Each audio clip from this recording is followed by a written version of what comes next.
کیا کتا ناپاک جانور ہے؟ کیا اس کو ہاتھ لگانا جائز ہے؟ اور ہاتھ لگانے کے بعد اگر پاکی حاصل کرنی ہو تو اس کا کوئی خاص طریقہ ہے؟ ساتھ اس میں یہ بھی ایڈ کر لیں کہ کتے اور بلیوں کا جو خرید و فروخت ہے وہ جائز ہے یا نہ جائز ہے؟ اس میں یہ ہے کہ جی دیکھیں یہ کتا ہے نا جی، اس کی جو تھوک ہے نا وہ ناپاک ہے. کتا فی نفسی اس کے ہاتھ لگانے سے ہاتھ ناپاک نہیں ہوتے ہیں. ہاں وہ کسی برتن میں منہ مار دے تو بخاری میں آتا ہے 7 دفعہ اس کو دھویا جائے، وہ جراثیم کی وجہ سے یہ سارا چیز ہے. باقی فی نفسی اگر اس سے کپڑوں سے چھو جائے کتا تو ناپاک نہیں ہوتا. باقی گھر میں آپ گھر کی باؤنڈری کے باہر حفاظت کے لیے رکھ سکتے ہیں. وہ تو آج کل ماڈرن کتے آ گئے ہیں، CCTV کیمرے. آپ کا کتا تو ایک گولی میں مارا جائے گا، CCTV کیمرہ تو ایک ایک چیز نوٹ کر کے رکھے گا. آپ وہ والے کتے پالیں نا، CCTV کیمرہ لگوائیں.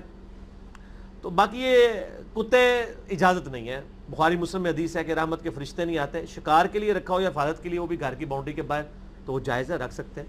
اسلام کو کوئی کتے سے چڑ نہیں ہے کہ اس کو مطلب اللہ تعالیٰ کہتا ہے کہ کوئی مار ہی دیا جائے کتوں کو، ایسا نہیں ہے. لیکن ظاہر ہے کہ جس طرح ول آف گاڈ ہے، اس نے کچھ شریعت میں کچھ چیزیں رکھ دی ہیں ایسی کہ ان سے بچنے میں عافیت ہے اور وہ اللہ کی پسندیدہ ہے.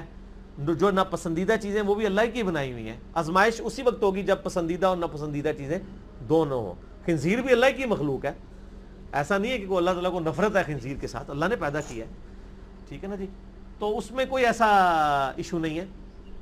کتا اگر ان جسم کو ویسے چھو جائے تو کوئی ناپاک نہیں. ہاں اگر گیلا کتا ہو اور گیلا بھی وہ کہیں پیشاب کی وجہ سے گندگی وجہ سے گیلا ہوا ہو پھر، ادروائز کوئی اس کا گیلا ہونا بھی کوئی مضر نہیں ہے. بلی جو ہے نا جی، اس کے تھوک کے بارے میں نہیں آیا کہ وہ ناپاک ہے. حالانکہ بلی خود حلال جانور نہیں ہے، لیکن یہ چونکہ پالتو جانوروں میں آتا ہے اس کی اجازت دی گئی ہے. پالتو جانور میں جتنے حلال جانور ہیں نا، گدھا اگرچہ حلال نہیں ہے لیکن پالتو جانور ہے، گدھے کا تھوک ناپاک نہیں ہے. گھوڑا تو ویسے ہی پاک ہے، بکری، گائے، بھینس، جتنے پاکیزہ جن کا ہم گوشت کھاتے ہیں ان کے تھوک بھی پاک ہے. اور پالتو جانور جن کا گوشت نہیں بھی کھاتے، گوشت حرام ہے، وہ پیورلی پالتو جانور ہیں، ان کی تھوک کو حرام نہیں قرار دیا گیا. ٹھیک ہو گیا جی. تو باقی خرید و فروخت بلیوں کی تو اسلام میں نہیں ہے. لیکن کتا تو ظاہر ہے جو اب ٹرینڈ ہوا ہوا کتا ہے وہ اچھی کوالٹی کا، وہ تو آپ خریدیں گے تو کوئی مسئلہ ہوگا اس میں. یعنی فقہی اختلاف پایا جاتا ہے. تو ظاہر ہے ایک بندے نے اگر ایفرٹ پٹ کر کے کوئی کتا کہیں سے پکڑا ہے اور وہ اس کو بیچتا ہے، اس کو ایز اے کاروبار نہ اڈاپٹ کیا جائے. اس کی یعنی اسلام میں اس کو پسند نہیں کیا گیا. ٹھیک ہے. باقی آپ کتے کے اوپر ایک پورا چیپٹر مشکات میں وہ پڑھ لیں، اتنا سادہ ٹاپک نہیں ہے. کچھ غامدی صاحب کو بھی دیکھ لیں. ٹھیک. اچھا علی بھائی، میت جب کوئی فوت ہوتا ہے تو میت کے پاس بیٹھنے کا کوئی سنت طریقہ بھی ہے، کوئی مخصوص طریقہ کہ اس طرح بیٹھنا چاہیے یا یہ کرنا چاہیے؟ کوئی سنت طریقہ تو نہیں آیا. آپ کے انڈیا پاکستان کے تو کافی سارے طریقے ہیں، وہ تو آپ کو مجھے بھی پتہ ہے. باقی یہ کہ میت کو آپ بوسہ دے سکتے ہیں. بخاری میں حدیث موجود ہے، حضرت بکر نے آ کے نبی علیہ السلام کی میت کو بوسہ دیا. میت کو بوسہ دے سکتے ہیں، ہاتھ لگا سکتے ہیں. بیوی خاوند کو غسل دے سکتی ہے، خاوند بیوی کو غسل دے سکتا ہے مرنے کے بعد. میرا اس کے اوپر کلپ بھی یوٹیوب کے اوپر ریکارڈڈ موجود ہے. بس یہی کہ اس کے لیے دعائیں مغفرت کریں اور مرتے ہی اس کے غسل کا اہتمام کریں. یہ پوری رات رکھی رکھتے ہیں، پھر دفنانے سے گھنٹہ پہلے غسل دیتے ہیں. فوراً غسل دیں، اس کے بعد دوبارہ غسل دینے کی ضرورت نہیں ہے. اگر کوئی پخانہ وغیرہ نکل بھی آئے تو کوئی ایشو نہیں ہے، فوراً غسل دینا چاہیے. یہ کام میت کے ساتھ کرنا چاہیے. غسل دے کے اس کو کپڑے پہنا، وہ جو اس کا کفن ہے وہ پہنا دیں. بس یہ کام کرنے کا، بجائے یہ کہ آپ اس میت کو پوری رات پڑی رہتی ہے.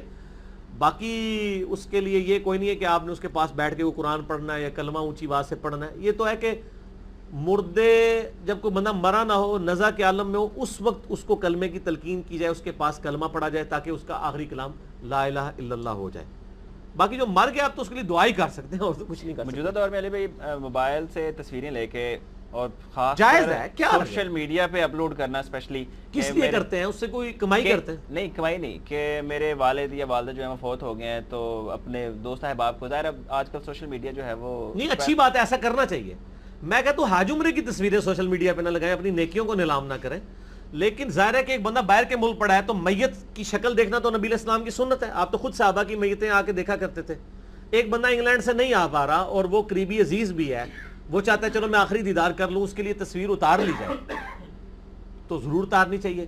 بلکہ یہاں تو کسی اور وجہ سے بھی اتارنی پڑ جاتی ہے. شیخ زبیر علی صاحب فوت ہوئے نا تو دیوبندیوں نے، بریلویوں نے پراپوگنڈا کیا جی شیخ زبیر صاحب کی شکل ہی بگڑ گئی ہے. حالانکہ ان کی تصویر یعنی اس وقت یہ موقع نہیں تھا کہ اتاری جاتی. پھر اہل حدیثوں نے بیچاروں نے اسپیشلی ان کی میت کی تصویر اتار کے اس کو اپلوڈ کیا فیس بک پہ کہ دیکھو کوئی نہیں بگڑی. میں کہتا ہوں بگڑ بھی جائے, یہ اس چیز کا ثبوت نہیں ہے کہ وہ بندہ نیک نہیں تھا یا نیک تھا.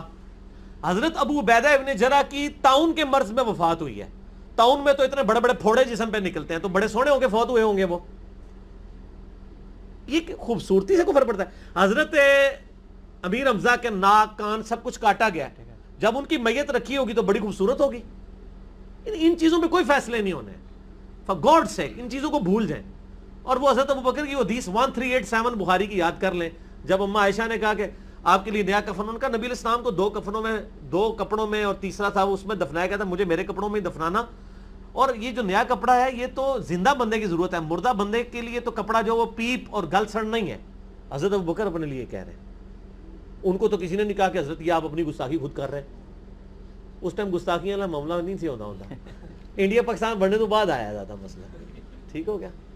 اور اس میں تو میں نے بڑی حیران کن بات مارا, کلپ بھی چڑھایا حضرت ابوبکر کا علم غیب. حضرت عائشہ سے پوچھتے ہیں نبی علیہ السلام کس دن فوت ہوئے تھے, ان کا سوموار کے دن. پوچھا آج کون سا دن ہے, کہا سوموار. تو ان کا میں اللہ سے امید کرتا ہوں میں آج ہی فوت ہوں گا. 1387 بخاری کی حدیث ہے. حضرت عائشہ کہتی ہیں حضرت ابوبکر اس دن نہیں فوت ہوئے, منگل کو بھی فوت نہیں ہوئے, منگل کی رات کو فوت ہوئے. تو حضرت ابوبکر کو دل میں غیب کوئی نہیں تھا, تو بزرگ بابے نو ہے. صحابہ کرام کو تو عذاب قبر بھی نظر نہیں آتا تھا, تو بزرگوں کو کشف القبور ہوتا ہے. بخاری مسلم میں حدیث ہے, نبی علیہ السلام گزر رہے تھے, 2 قبر والوں کے پاس رک کے فرمایا ان کو عذاب ہو رہا ہے. پوچھے حضرت صلی اللہ علیہ وسلم آپ کیوں رکے, کہا عذاب ہو رہا ہے ان کو. ایک چگلی کھاتا تھا, ایک پیشاب کے چینٹوں سے نہیں بچتا تھا, ایک ٹانی توڑ کے اس کے 2 ٹکڑے کر کے فرمایا جب تک یہ ہری رہیں گی ان کے عذاب میں تخفیف ہوگی. تو حضرت ابوبکر عمر عثمان علی تو حضور کے ساتھ تھے, نظر نہیں آیا. اور مسلم شریف کے الفاظ ہیں میں نے اللہ سے دعا کا ارادہ کیا کہ دعا کروں کہ عذاب قبر تمہیں دکھا دے, پھر مجھے ڈر ہوا کہ تم اپنے مردوں کو دفنانا چھوڑ دو گے, تو میں نے دعا ہی نہیں کی. دکھا نہ دے صرف سنوانے سے, تو صحابہ کو تو سنوایا بھی نہیں گیا. تسی آدھے ساڑھے بزرگ قبر دے اندر ویکھ لیندے نے. تو آپ کے بزرگوں پہ ہم ٹیسٹ پیش کرتے ہیں, اندر نہ دیکھیں سر.